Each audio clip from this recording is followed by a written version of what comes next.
All right, welcome everybody. Today we have a little bit of an update to my Tamiya TB-01 Evolution. As you can see, I've got the Worth Zack Speed Ford Capri body on it.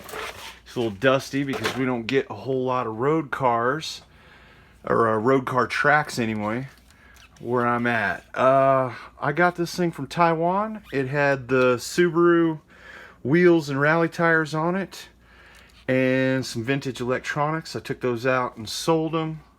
I've got one of those cheap $20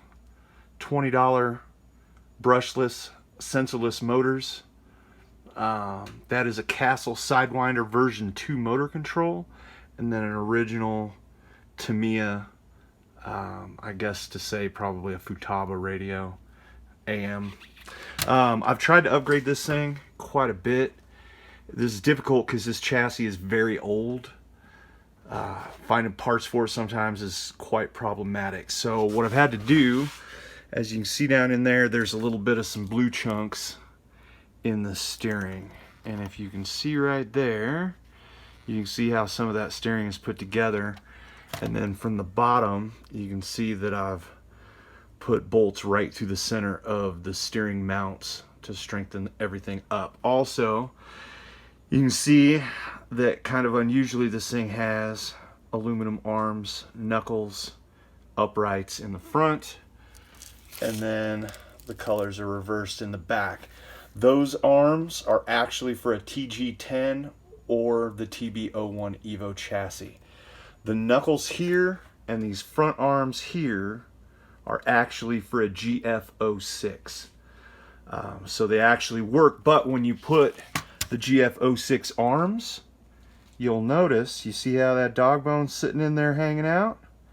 Well, over here, we've got some TB-02 42mm dog bones, and here in a second, I will disassemble one of these sides and get that ready to go in. I have the universal joints in the front right now. I don't know if you can quite see that. There you go. And what I'm going to do is put in some drive cups.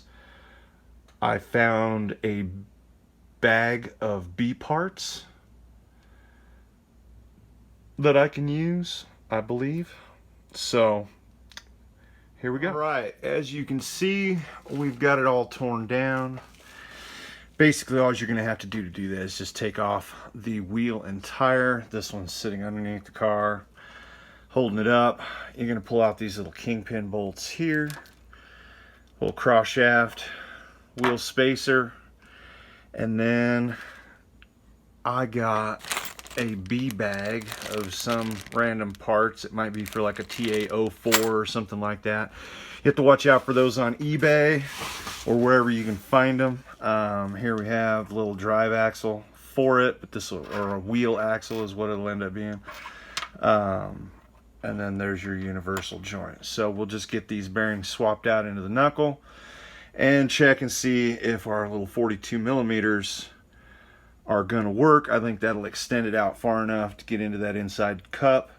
And you can see here, I like to take some M3 rod and just make some rod-ended, upper control arms or whatever's necessary.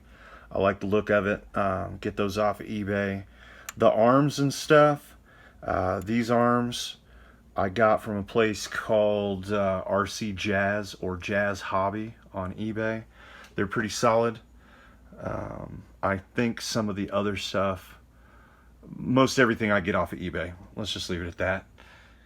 Alright, as you can see, I've got the axle in place, kingpins back in place, bearing and all that. And as you go back up in there, you can see that the dog bone is fully seated. The little drive tabs are up in where they're supposed to be in both drive cups. Excuse me. So I guess the moral of the story is when you're going to upgrade to aluminum arms, these ones will work and bolt right in. The ones from Jazz Hobby on eBay, you can see it comes with the screw right here. Real nice piece. They fit very well. They didn't really have to be shimmed to the differential very much. And if you get, I think these axle shafts were $8 from a place here, Liquid RC, place I normally go through for some of the little hard parts and stuff on eBay. But once you do that, you switch to these drive cups. Now these cars don't natively come with universal joints. I bought the ones for it. When it had the plastic arms, it was actually narrower. So these arms spaced it out just a little bit and made the 39mm shafts not work. So there you go. I'm going to do that obviously to the other side and get this car back in service. Alright, got everything put back together as you can see, and we've got plenty of clearance between the upper and lower kingpins. The new drive cup manages to get out clear to the end of the lock nut. Everything looks good, so I think we're going to try this. Like I said, I got to go to a parking lot. We don't have a whole lot of road racing tracks here around us, so once I do that, I'll know whether or not this this beast is back to running good or what. So hope you enjoyed it. Let me know how you like it and if it helped.